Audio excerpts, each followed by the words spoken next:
In this lesson, we will see together le plus que parfait, but more precisely when it is used with the passé simple.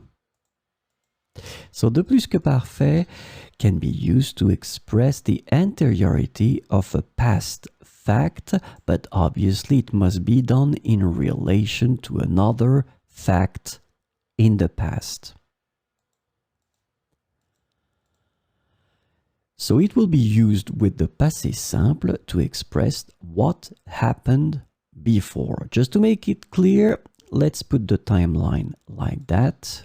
So the time goes in that direction. This is the past, le passé, and this is the present, le présent. So the first event will be expressed in the plus que parfait, and then the second one will be in passé simple. So this is the concept. Now the first event will be introduced with the plus que parfait, and the second event will be introduced with le passé simple. Let's have a few examples now. Elle mangea la tarte que je lui avais préparée.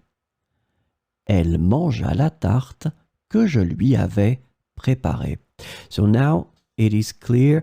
The first event is je lui avais préparé, and then the event that happens after, elle mangea la tarte. So remember, for the passé simple, it's a tricky tense. If you don't know how to conjugate it, have a look at my video because I explain quite precisely how to construct it. Elle mangea la tarte que je lui avais préparée. Ils ouvrirent le cadeau que nous leur avions offert. Ils ouvrirent le cadeau que nous leur avions offert. So the same situation here. First event here, plus que parfait, nous avions offert. And then the second event that happens after, ils ouvrirent. So elle mangea, the verb is manger. Ils ouvrirent, the verb is ouvrir. Elle mangea la tarte que je lui avais préparée. Ils ouvrirent le cadeau que nous leur avions offert. So let's have two more examples to make it clear. Il réussit parce qu'il avait essayé pendant des années. Il réussit parce qu'il avait essayé pendant des années. So the first event is il avait essayé, plus que parfait. Second event that happens after, il réussit.